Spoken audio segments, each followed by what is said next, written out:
Hello. Hello and welcome. This is the review of Necromancer and Oni Senshi. Welcome, Oni Senshi. How are you? I'm very well. How are you today, Necromancer? Very good. Much obliged. We are looking at Picard, Season 3, Episode 1, or as Lord Doomcock likes to call him, Picard, which I agree with as well. It was not bad, I have to say, globally. I have a lot of nitpicks to make at it, but I'm glad that at least it's moving in the right direction. Okay, so overall, what would you give it out of 10, for example? Just this episode, if you didn't have season 1 and 2 to consider. If I wasn't considering season 1 and 2, I would say a good solid 7 out of 10, possibly 7.5. I could agree with that. But looking at previous seasons, you've got an uphill battle there, stupid Hideout. Yeah. Kurtzman can't hide his influence. It's rife through this episode. You can see it in many places. Someone's either toned it down afterwards, or they're controlling him a lot better, which they should have done from season 1. Okay. Just to say quickly, the warp trail is not a gay rainbow. No one group should dominate in something like Star Trek. It's infinite diversity and infinite combinations. If there are gay people, if you're gay, fine, that's perfectly fine. But you don't get to shove that on top of everything else, and that's what they're doing here. So that's just an issue that I have with that. Okay. That's all I have to say. Look, it's hard to tell what's going on. Again, I could go back to the point that I made regarding Strange New Worlds. If you're going to put a color shift in there, let's see the proper shift being a red or blue shift when we're traveling at the speed of light, whether the thing is coming to us or going away from us. There's no point. What's the whole purpose of having the rainbow? It's colorful, gorgeous, fine. Yeah. A prism is fine. Yeah. Gay symbol is not. Yeah. Yep. There it is. Okay. If you want to have a gay symbol from a gay character inside their cabin, fine. Perfectly good. That's all I have to say about it. Okay. So intro, and then we end up on Beverly's ship. Go ahead. Yes, she's evolved from do no harm into a cold-blooded killer. Wow. Well, so has the Canadian government, from what I understand. Yeah. You have a cold, they ask you if you want to end yourself. Is that not true? That's what I heard. I don't know. I don't live there. And what could we say here? But what kind of ray gun runs out of ammo after a few shots? And you have to cock it. Oh my God. Yeah. I see her. She's reloading it. Like when you shoot a shotgun, you have to bring in the next cartridge, right? By pumping the shotgun. So there's a pump action phaser rifle. Is that what's happening here? Bizarre. It's just bizarre. I don't know what they're trying to do. Well, maybe there's something coming up. Who knows? I saw Gates McFadden once at a comic convention. She was hilarious. She was funnier than the other women of Trek that were there. Yeah. So she was really funny. Great personality. Oh, excellent. One thing I did note about this series of scenes here. So she's on her ship and she gets attacked by unknown aliens. They aren't faceless, but they do seem to be wearing masks. And they actually board her vessel. Okay, so yes, this is a life or death situation. And in no short order, she kills 2 of them. Not without getting injured, however. And I mean, like at this point, what's happened is she has incapacitated the one and he's on the ground, and she comes up and disintegrates him. I think that's an important point, because that is not in keeping with what we know Star Trek or Starfleet to be. Or even Beverly Crusher, for that example. Because she would be extreme toward that example. So yeah, people don't understand the character they're writing. Yeah. If it's Worf, fine. I Yeah, can see that being story. Worf. Yes. Yep, I agree with that. So, okay, that was the point of those characters. Yep. So then we end up. Oh, you're supposed to take this. Go ahead. Oh, go ahead. It's all right. All right. So we end up in Chateau Picard, and Chateau Picard. He's sitting there with his absolutely drop-dead, gorgeous Romulan companion, and gets a message from Beverly Crusher, whom he hasn't heard from in 20 years? I think he says at least 20 years. His past girlfriend. Yeah, exactly. Gets a message, and there's some secret code going on, and then he has a chat with, I guess this is his life companion at the time. I'll let you take this. Well, apparently she has no problem kissing a robot with Picard's memories. Yeah, because that's essentially what he is. Picard's not really there. He's a golem. Yeah, Picard's dead and gone. Yeah. I wonder if they're going to deal with that, or if they're just going to pretend it never happened. Well, when you make a bad choice, generally you pretend it never happened. You sweep it under the rug. So, hey, there's a nice picture of the Enterprise D. Is that the picture that was in the captain's ready room during the Next Generation? I'd have to say it really looks like it, but I think it's smaller. It's hard to tell, though, being over the mantle right of the fireplace. I like their use of it here. Yeah. It turns out to be a cheap manipulation, as we'll see when we get to the bar. Bit of fan service. It's a good fan service here, which they will turn around and slap you in the face with when they get to the bar. And here we are. So there's some comment about how, from the bartender director, about how, none of the Enterprise D models are selling because they're big and fat. If you notice, there's 4 of them there, but there are 2 other ships. And I doubt that too many people will understand what the other 2 ships are. Only the fans will. There's a huge obscure fan service in this on the lower right. On the lower right, that is an original series Constitution class ship with 3 warp nacelles. That is I think it is the Starfleet Battles Dreadnought from the 1970s, mid 70s or so, when they were selling a lot of Star Trek fan service at the time, when we refused to let Star Trek die, even though it was a 1960 show that had been canceled. Right. So that's what that is. So those of you who plays possibly Starfleet Battles, I'm not sure. I think I saw the same ship in FASA. FASA's STCS. Star Trek Starship Tactical Combat Simulator. So that's a nice little inclusion there. You got a point with me from that. Okay. Now, in the background here, behind this on the top left, Enterprise D, we see what looks like the Starship Voyager that is at impulse, where it's not at warp, where the warp nacelles come down and they go flat. Yeah. I loved Star Trek Voyager, and I suspect because of a cast member we're going to see later on in the episode, that may be one reason why it's here. I don't know if it's the Voyager, though, because right around the same time, Star Trek Insurrection, even the Enterprise started to have that long, sleek look, like a cigarette boat, Anyway, so who's to say? So what does this mean? How do you interpret this, that we've got 1, 2, 3, 4 Enterprise Ds that aren't selling? I think that it's pure malice from people like either Alex Kurtzman or others in his camp who detest old Star Trek, which is what they've basically said. They hate original series, they hate old Star Trek, and they want to make something new, and they're showing their hatred of it right here. What does the spy do when he's holding the little model of the D? He drops it in a glass of alcohol. Yeah.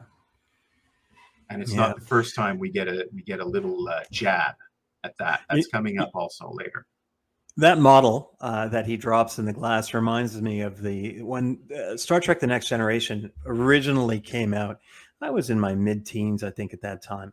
And oh boy, wasn't I excited, because, we were one of these families that grew up, and every Sunday morning Star Trek would be on, the local cable station. And we would watch every Sunday morning together as a family from 10 a.m. to 11 a.m. or some such, and just work our way through, all members of the family in the same room, enjoying the stories of the original Star Trek, right? The Star Trek with Captain Kirk and Spock and McCoy and Scott. It was the same thing for me on a Saturday night with The Next Generation. Yeah. So then Next Generation came out, and there was hype. They were really pushing and promoting and marketing this TV series, and families like ours were very excited. And, all across the country and all across the United States as well, people were excited to have new Star Trek, because this was a show that was still being put on television on reruns and still getting good viewership. And suddenly along comes a new Star Trek show. And wouldn't you know, we get these little models in our cereal. So I don't remember what brand of cereal did it. It might have been Kellogg's at the time, where you had a chance to get a plastic toy. And, you know, even as a 15, 14-year-old kid, I think at the time, I was excited and I was hanging to get the Enterprise. I was hoping, you know, week after week, all I would eat after school was cereal. So mom would buy a new box. Wouldn't you know it? I got the Ferengi ship, bleh, but I also got the Romulan Warbird, and the new Warbird was beautiful. I really enjoyed that. Never got the bloody D Enterprise, did I? I wish I'd gotten the Enterprise D, because I think it's gorgeous. And at the time I thought it was gorgeous. And it was such a departure from the Constitution class, where, you know, I mean, the Farragut was Constitution class. And it was quite a departure from the Excelsior, which I thought it would have built upon. I thought it would have been an evolution of the Excelsior, but no, not at all. You know, and here as we understood a starship, it had 400, a crew of 400. And this had what, 2,500 people on it or some such? Quite a few, over 1,000, well over 1,000, with a lot of space. Just amazing. So, yeah, basically a cruise ship. I loved it. I was very unimpressed entirely with the Riker calling himself an old fart that nobody would want to hear, talking about a 250-year-old boldly going. Right. Thanks for the slap in the face again. And that basically sums it up. Without respect, we reject. Well, guess what? You're not respecting the old fans when you do that. So, really? I'm not impressed, Alex Kurtzman. So we're talking about the Frontier Day, right? When they're talking about this upcoming event, this kind of space parade, I think they're having. Yeah. So they had to put in their little jab of, oh, the old generation can be discarded and thrown in the garbage. Is basically what the message that they're putting. Yeah. Yeah. We never had that message before. No. So when I was young, you might laugh at the older generation for not understanding things, but you never treated them with contempt and derision like this, that they can go into the garbage. They're useless. They're a hindrance. They're nothing that we want at all. And that's exactly the vibe that you're getting from this kind of thing. It was a nice callback when they talked about Rigel 7. James T. Kirk, Moon over Rigel 7. That's refresh our memory. What was that? Well, they're just talking. It was just a throwaway phrase. Okay. Moon over Rigel 7. Right. So here, what's actually happening in this show right now is Picard goes to Riker for help to find out what's going on. I've got this message from Dr. Crusher. First time she's contacted me in 20 years, and I need help, because in this case, Commander Riker is now Captain Riker. He still has his rank of captain, and he's on active duty, even though he doesn't have an actual starship right now that he's captain of. And Picard is a retired admiral. And there was another throwaway line that was really not appreciated of Riker, saying, "Oh, well, my wife Troy and my daughter are happy that I'm not home." Yeah. What the hell is that bullshit? They were getting along perfectly well before, and this is Riker. He's the kind of guy who would get along with them great. Yeah. What, did they suddenly become Klingons? Well, so I mean, you look at the trend of what has been happening, since about 2016 to males, especially white males, in positions of power in television and movies. And the father is always the bumbling fool. Oh, he's foolish. Oh, he doesn't really have, your father is there off in the background, not respected, not in positions of authority anymore, not the mentor that you can turn to anymore. You can't be mentored by a male. No female can receive power from a male. So I can kind of see why this is going that way. Yeah, so some of that did sneak in. I would say if a scene cannot be flipped, and you can't say that about a woman, then don't say it about a man. What would it be like if Riker was sitting there talking to Picard and saying, "Oh, I'm so glad to get away from those two witch hags"? That's not Riker either. No. So don't write it like that. If it doesn't Yeah. work well in one direction, don't do it in the other direction. Yeah. So then we get a scene with Raffi. Only interesting because of the Orion. Hey, which I liked. the Orion. Yeah, I was very happy to see the Orion. I Yeah. couldn't care less about Raffi. So sorry, but she's just not a compelling character. No. Crap. Anyway, so in this scene, she's trying to buy drugs, and then she's trying to buy information, right, to try to get back into Starfleet. And he says something's happening with the Red Lady, and then she goes off, and she changes her demeanor completely from somebody who appears to be strung out and jonesing for her next hit to Starfleet protocol following officer. And yes, who makes a call to her headquarters in a public laneway where she could be easily overheard. Yeah. It's like James Bond, right? It's like James Bond will let the villain know he's there for the express purpose of drawing the villain out, whereas Raffi lets the villain know she's there. Full stop. That's it, pretty much.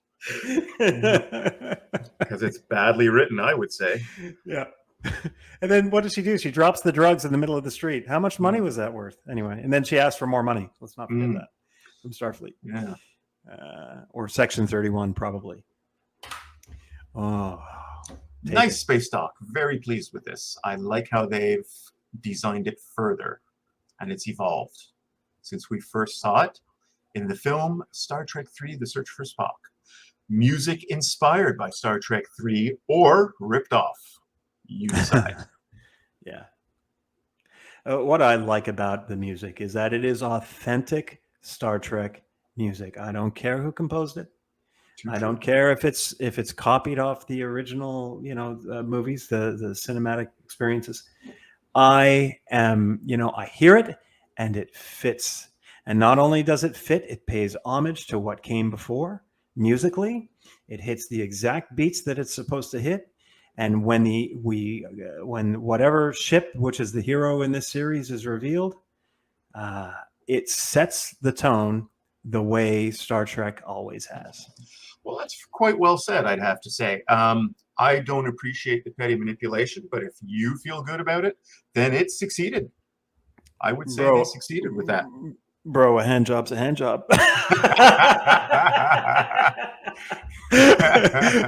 I don't care who I get it from. Oh, hang on. No, it has to be a female. Yeah, careful. Careful. They might have the Picard robot do it. Yeah. And this is the reveal of the Titan. Huh. Yes. So they call this. Yeah, go on. For some reason, I understood the Titan to be an Excelsior class, which is what I was expecting. But clearly, they're clearly copying the TMP, the motion picture 80s movie series Enterprise refit, Constitution refit. Well, 25% different. I mean, it doesn't make sense at all. Why would you look back like that? And it doesn't make any sense. What was wrong with the Enterprise E design that they were evolving? You see it a bit in the secondary hull here, a bit. Yeah. You see the Excelsior type of navigational deflector. Almost this thing down here. Yeah, almost transwarp engines, which never actually worked in transwarp, but anyhow. Right. Okay, enough. Whatever, fine. You want to try as best as you can to pull the 1980s fans back in. Nice try. They call it a Neo-Constitution class. Yeah, which Neo makes means no new. sense. So it's a new Constitution class.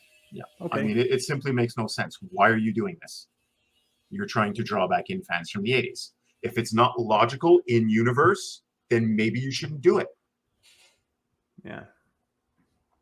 Anyway. So Picard and Riker enter the Titan, and we see the first officer is no one other than Seven of Nine.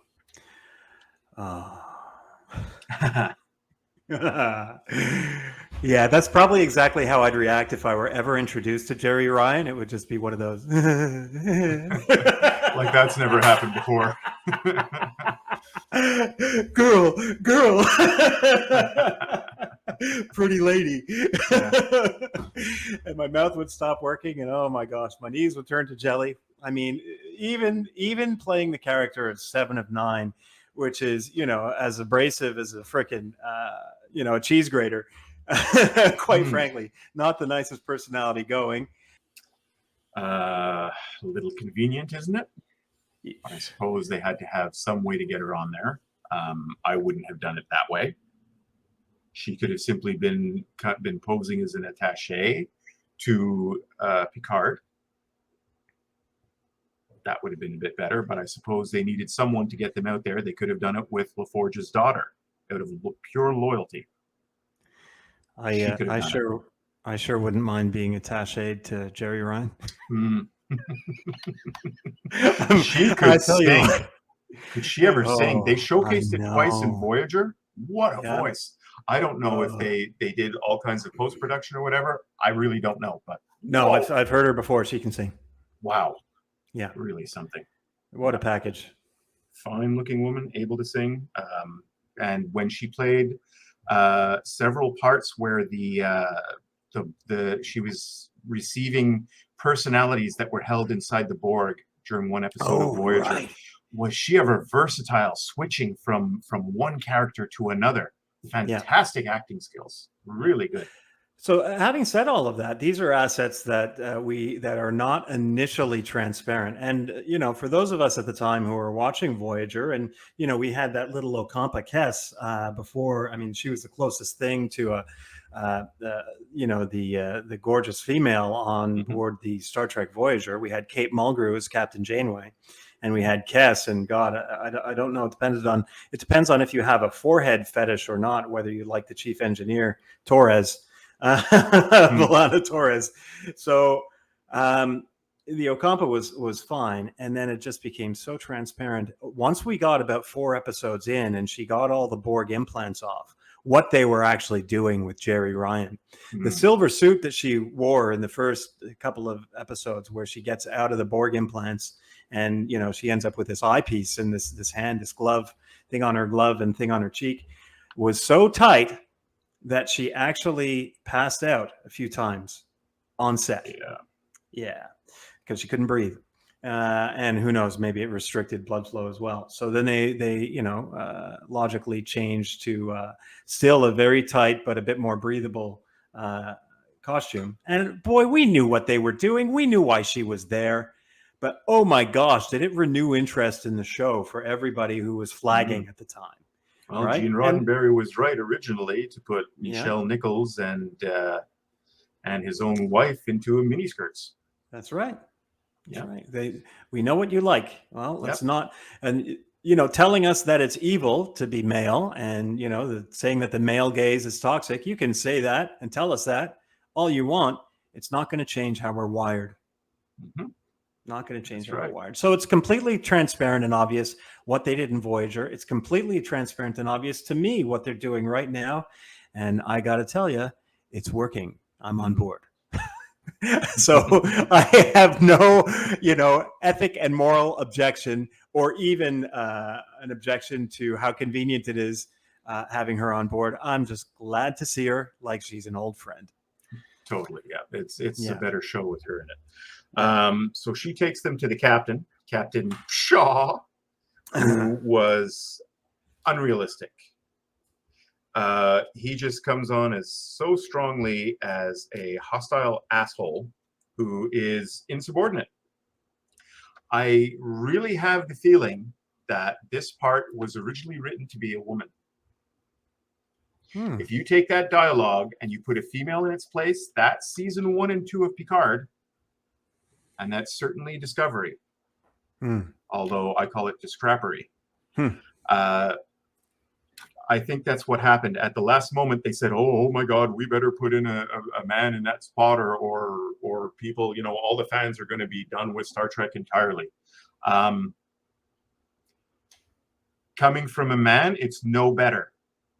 This is not a good character, what you've written. It's unrealistic.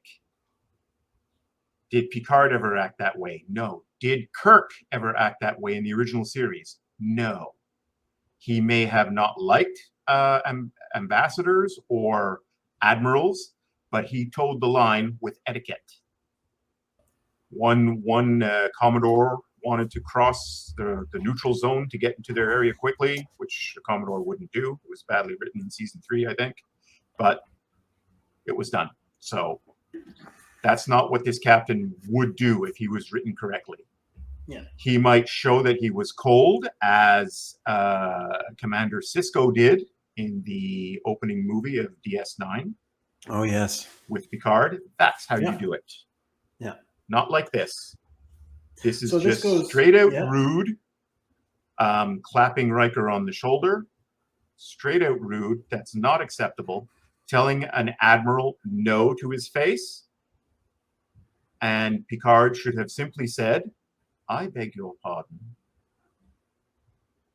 Yeah. So yeah, I'm not at all impressed. It's badly written. It's bad. So writing. you don't like this guy, is what I'm gathering. No, it's not that I don't like the guy. It's that he's badly written. I don't like characters that are badly written.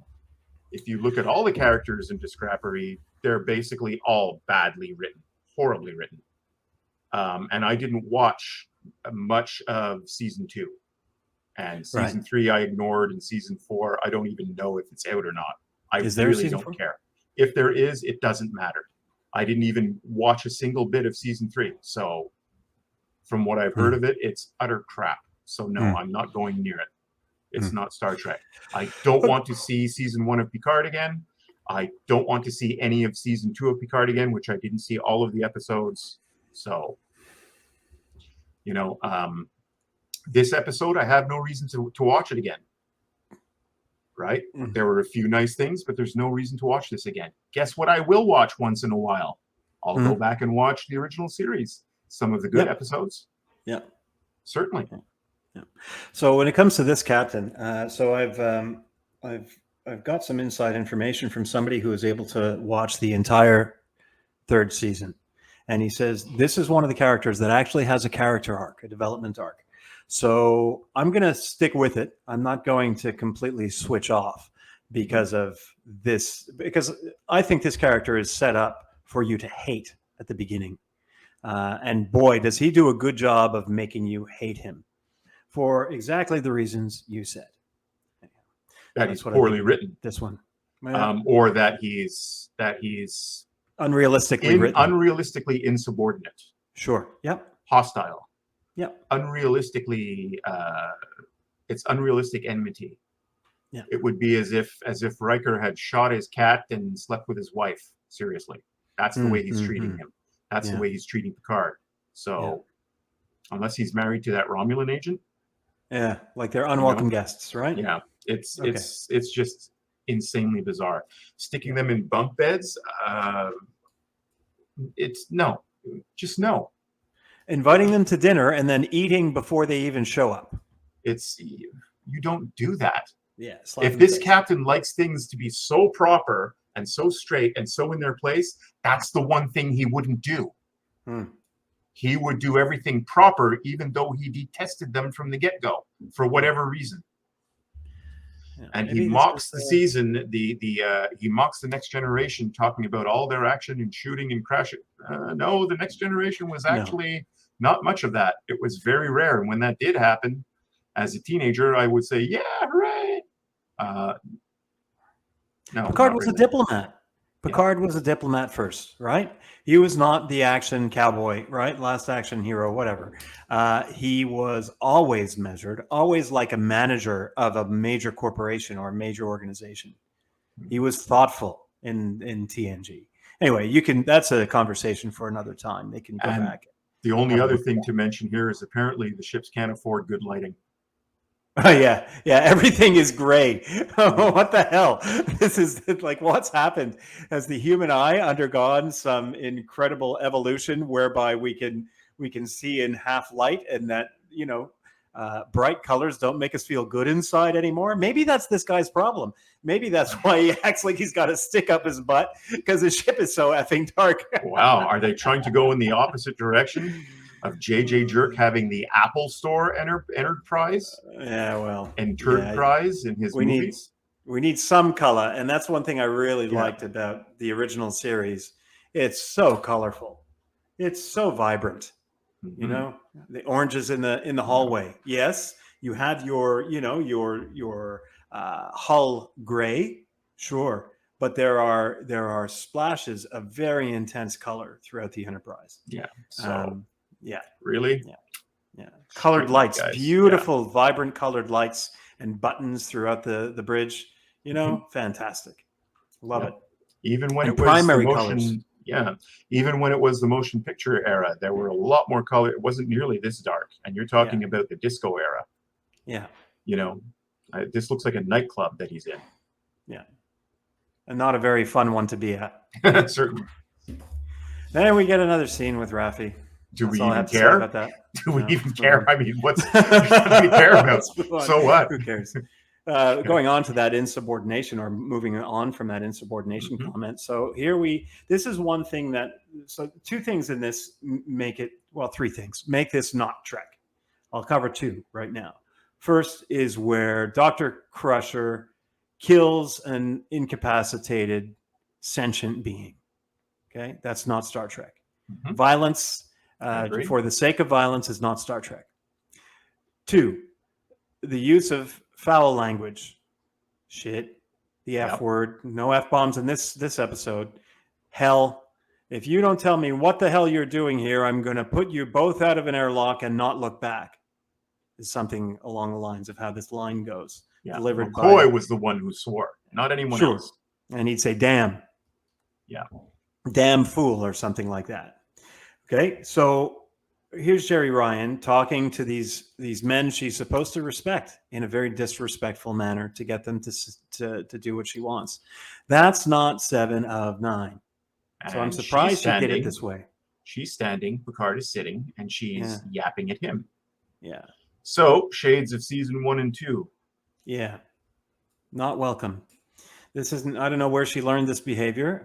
So you used to see in Voyager, and when something happened she wasn't happy with, her voice might shake a little bit, and you could see this intense look in her eyes, but her tone was always measured, and she was always in control. And you could see that there was, how she played it, there would be a volcano about to erupt underneath the surface, but she always kept it in check. Always. As 7 of 9, I mean. Mm-hmm. So So it's a the little way bit she's playing it Vulcan of her now, that way. Yeah. yes, and the way she's playing it now, it's not being played the same way it should. I agree with that. But having said that, what she does is goes behind her captain's back and takes Picard and Riker to where they want to go against her captain's orders anyway, even before she had this conversation with them. So she trusted them before she even knew what they were doing. So I will give them Kudos to that. Yeah. Yes. And they end up in this area near Beverly's distress call coordinates. The captain finds out and says, "Where this is the end of your career." And that's how that's left. And then Riker and Captain Picard are leaving in a shuttlecraft, which 7 of 9 has arranged for them to leave in, just at that time that the captain is having that conversation with her about this being the last movie you'll ever make type of idea. And off they go to Beverly's ship, Dr. Crusher's ship.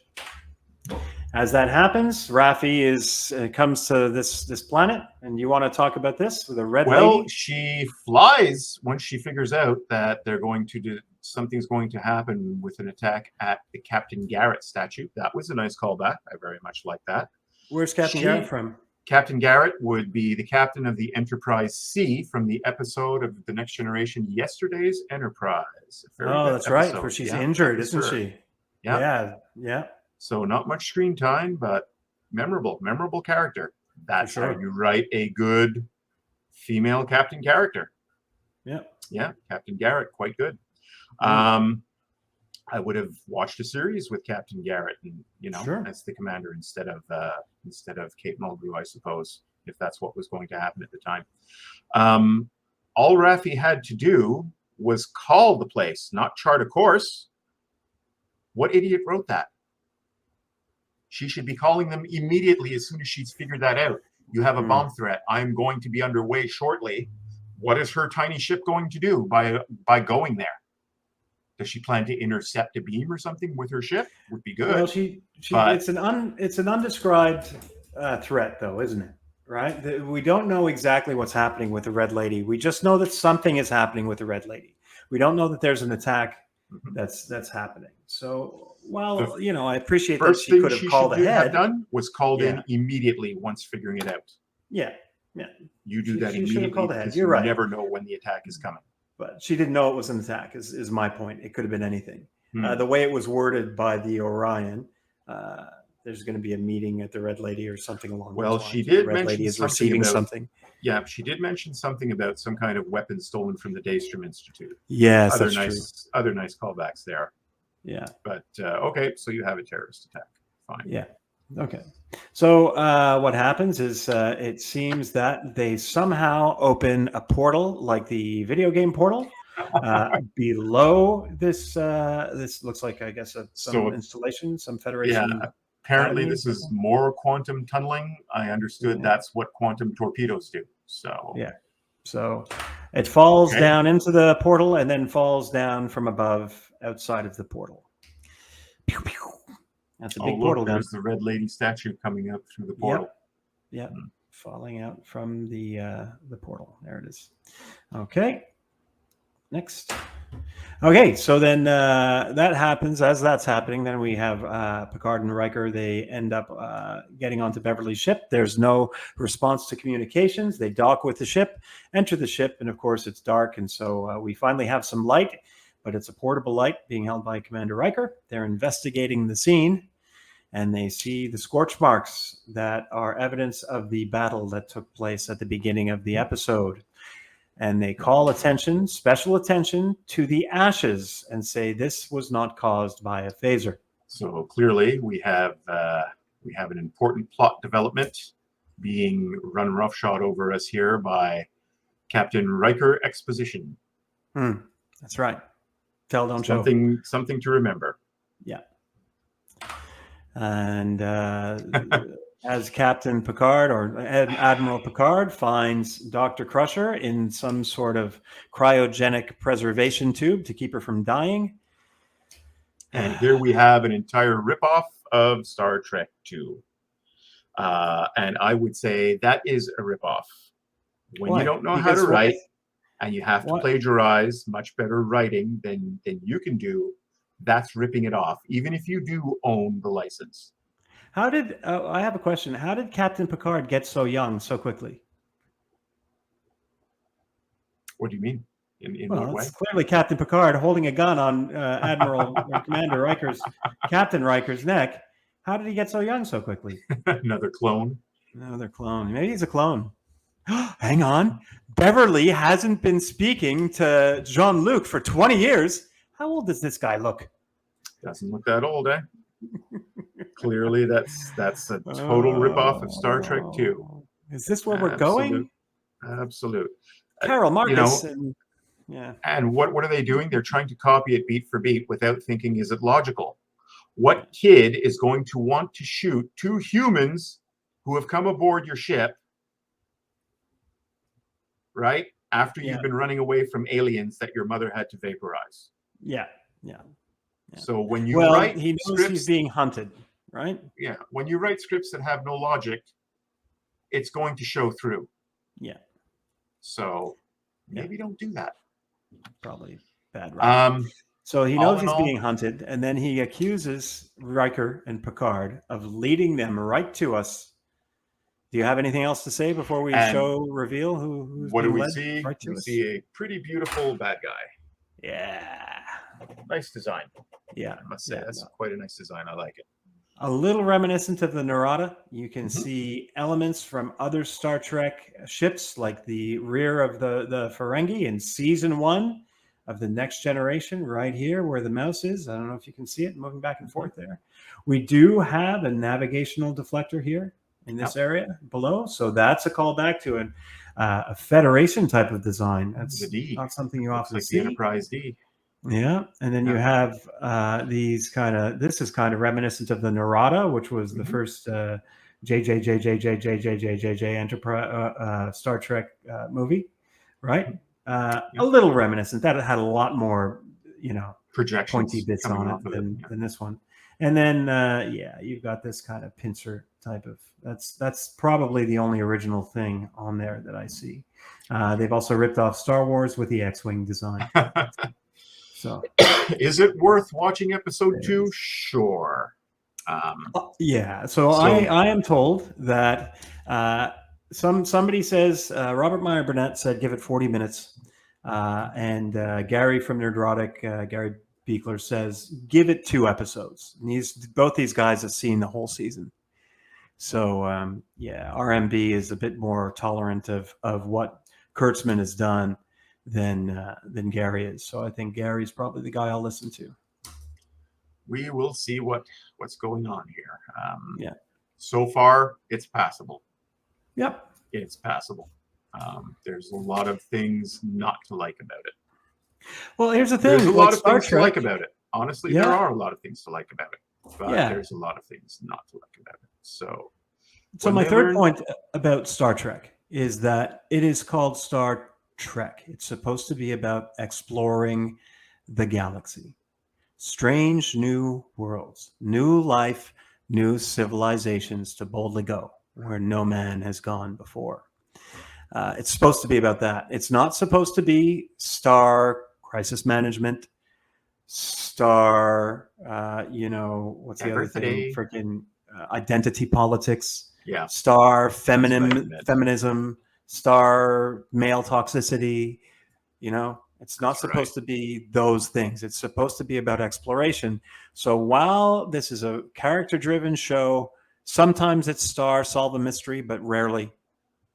It's usually solve a mystery that is strange and new and alien. And we find out towards the end of the episode or the end of the season that it's just because we kind of didn't, that alien works from a different set of rules than we do. And they're not actually malicious for the most part, right? Unless you're talking about something like the Borg, right? Mm-hmm. But it's not always supposed to be star existential threat. It gets tiresome after a while. It does. Let's do what Roddenberry originally had in mind, which was show the best of humanity and what we could possibly become. It's been a while since we've seen that. It really has. It really has. Now, having said all of that, Star Trek has been so garbage since 2005, 2008. Well, whenever the J.J. Jerk movie came out. It's been so rubbish since then that this is like a little bit of a breath of fresh air. Unfortunately, you're also inhaling a mouthful of seawater, but at least it's not a lungful. You're getting a little bit of fresh air in with your seawater here. Yeah. And it's supposed to get better as the season goes on. So we will see about that. Yeah. 6.5 out of 10 for me. Right. I honestly, 7 tops. Yeah. All right. Well, that's good for this episode. And we will pick you up again in season 3, episode 2. Yeah. Let us know what you think. Certainly. Let us know what you think in the comments. Please like, please subscribe, please share if you can. It helps out the channel to grow. Yeah, if there's somebody you think that might like having a long form discussion on it, by all means, share it with them. Certainly. And with that, we bid you adieu. Catch you next time. Live long and prosper. I'm gonna go see if I can get attaché to 7 of 9.